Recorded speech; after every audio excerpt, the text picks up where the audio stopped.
Hi guys, and welcome to day 102. There's two parts of today. This is part one. I hope you enjoy it. It's been great fun making these videos, so I hope you enjoy it.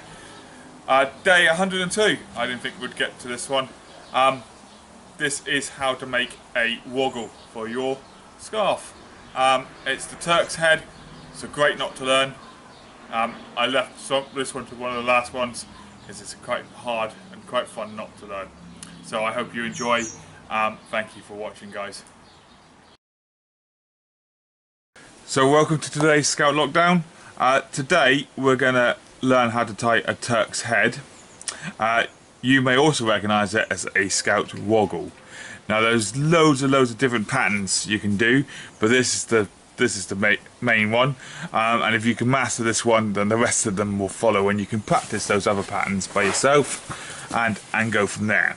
So first of all, you need to find the short end, and you can do this just in your hand, but I'm going to show you on the pole.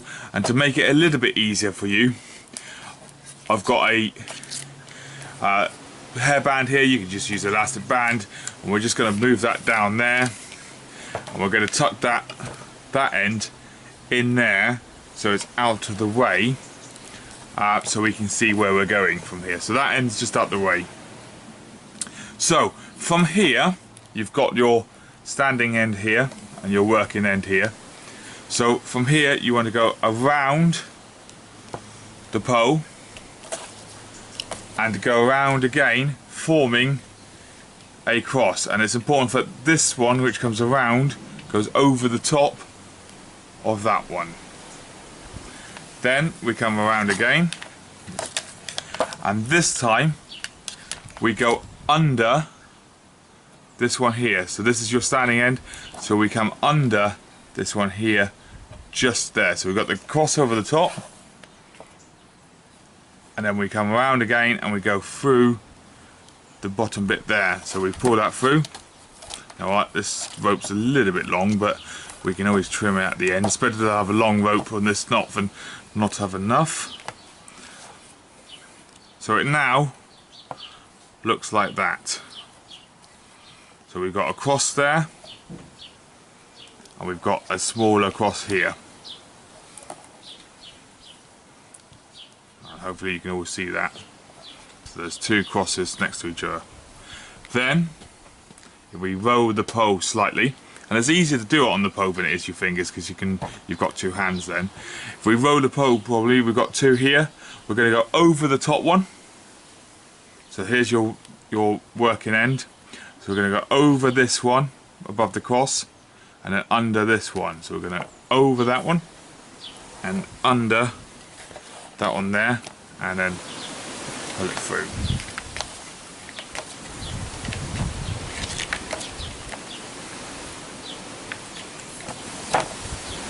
Now this is the more complicated bit. As we go twist the pole again, you've now got your working end there, and we've got three here now. We're going to take, this is your working end, we're going to take the left strand here, and we're going to pull it over.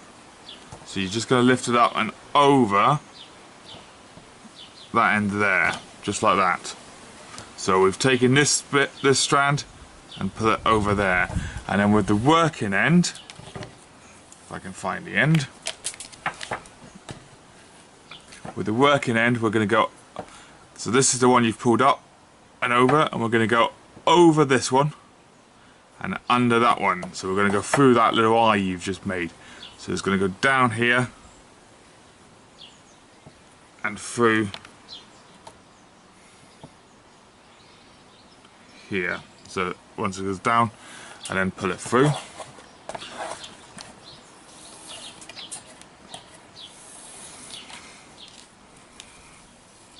Okay, and you can already start seeing that we've already started forming that there. Now we're going to go along with the working end. We're going to go along until we get back to the standing end, so this end which is still in your hairband or elastic band, and then we're going to just follow it up and over that one. So we're going to go just follow that one. So it's going to go right next to it. So it's going to go up there and down there and through like that. So the rope's now the end you started with, the standing end here, and this end are now next to each other. And you can see that we're already starting to form that sort of woggle look.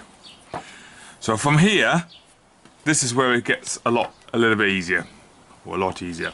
So with the standing end, which comes around, all you're doing is the same as what you would do with the figure of 8 when you do it on the bike. You just follow the rope all the way around. So it's like following a maze in a book, following the snake.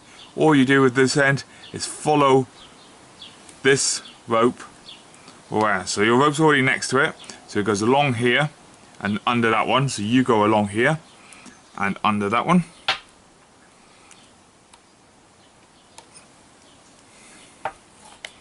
And then pull it through.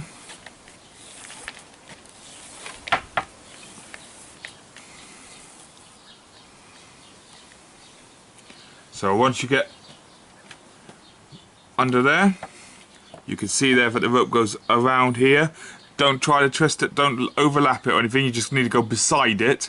So the rope now goes along here and down there. So you go along here, staying on this side because that's where the rope is. You can see there that the rope's on this side. So you can go along this rope, and then that rope disappears down there. So you disappear down there too, like this. Just move that. So you can go that way, and then pull it through.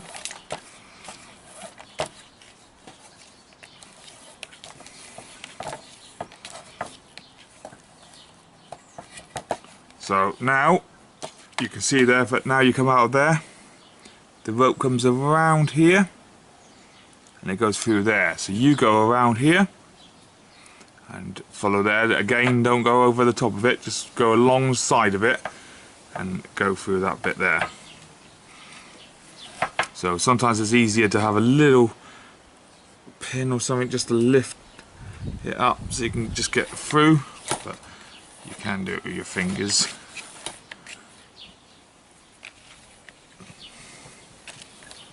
So pull it through like that, and then you go around here. You can see there it goes around there, so we'll follow that rope around here, keep it on the right side of here, and it's going to disappear down there.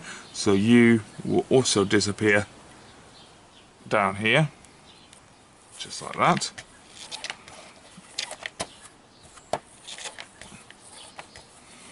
So you can see there it goes, stays on that side, stays on the right hand side, doesn't lap over like that, stays on that side all the way around.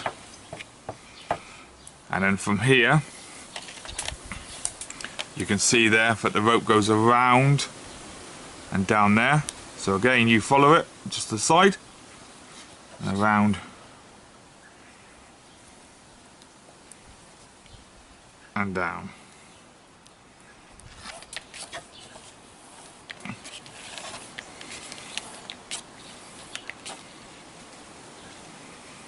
And then you can see the rope goes underneath your starting end there, so you must do the same. Go underneath that starting rope and go underneath there and come through. So you are just following it like a snake, and now it goes, you can see there it goes up and under there. So again, you go under these two here.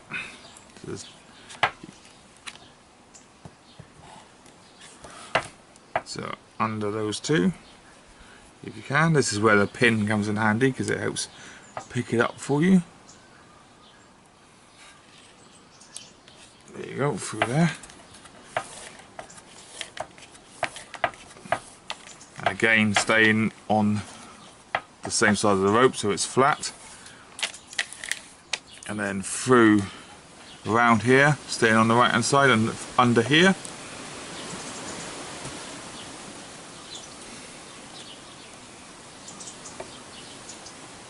Just through there. So you're just following it like the snake.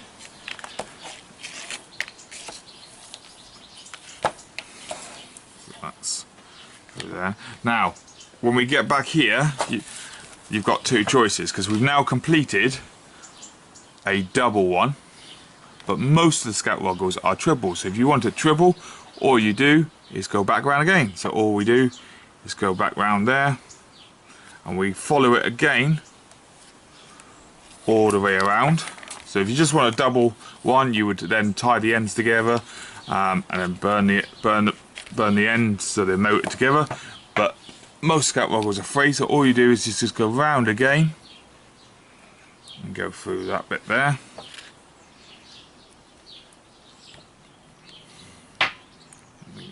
So it goes under there, and again you're keeping it all nice and flat. I've lost the end now, there it is. So keeping it all nice and flat.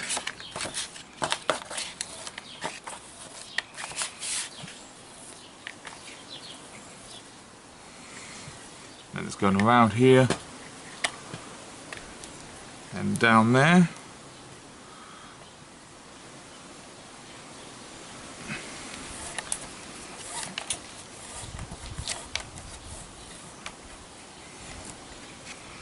And you can already see it starting to take shape here. And then it goes around the top here and then down there.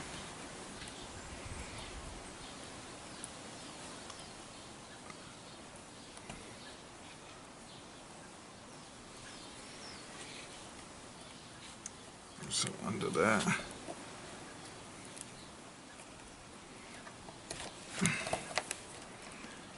Again, this is where a pin may come in handy if you've got a pin at hand to help just lift them up so you can get underneath them.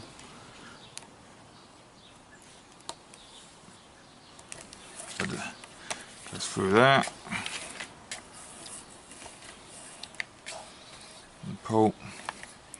And then you can see there it goes over there and under those two.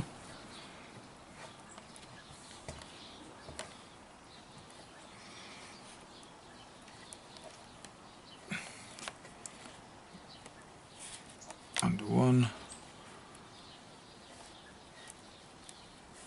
under two.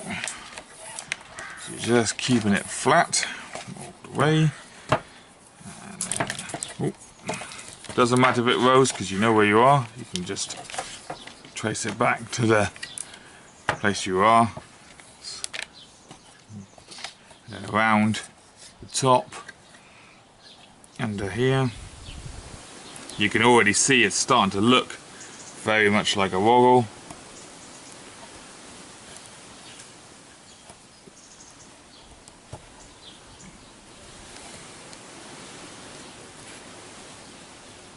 Put that under there, and under there, and then pull it through.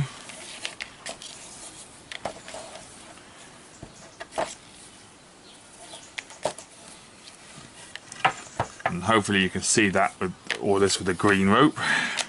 The green was all I had. And then this one goes under here, under the standing end there.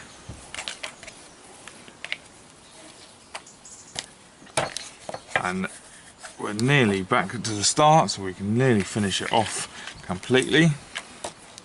So now this one goes under these three, there's three bits here, 1, 2,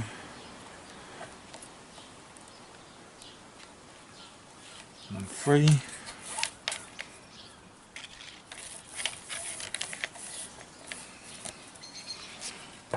And then around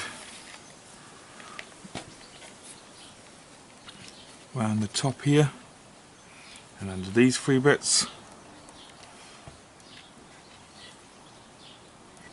But as you can imagine, the more you go round, the harder it is to get underneath each bit, because there's more ropes there. So again, this is where if you have a pin, it may be a little bit easier just to lift it up, but you can do it with your fingernails, as I'm doing.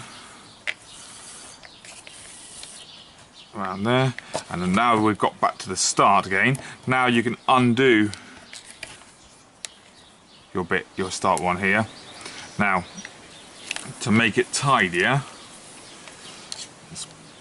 I always like to go underneath it here, just to get the rope on the inside. So a slight twist there as you come around, and then tie it off with a trusty reef knot.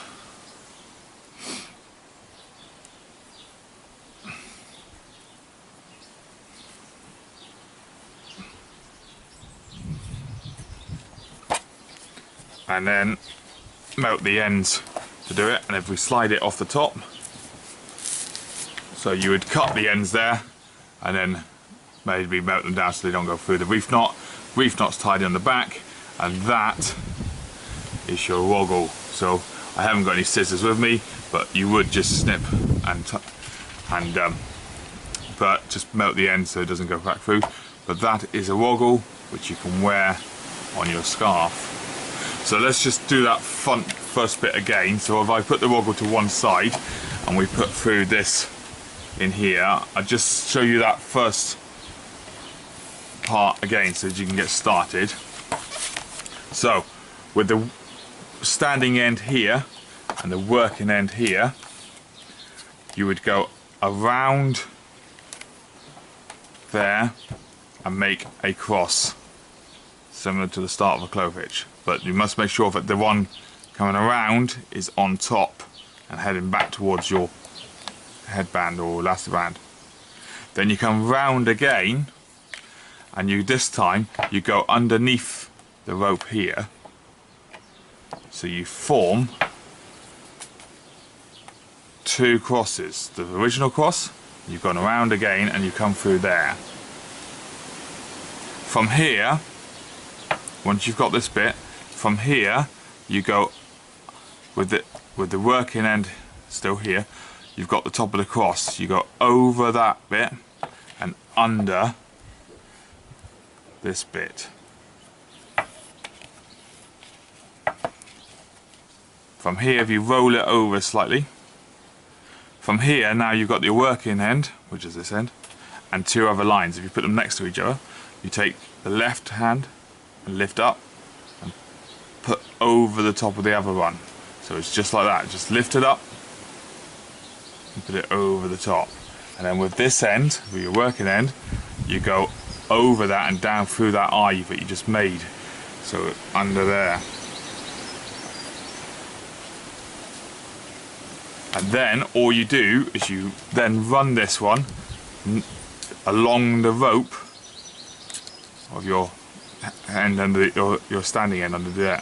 You run it along there, and you just literally just follow that rope down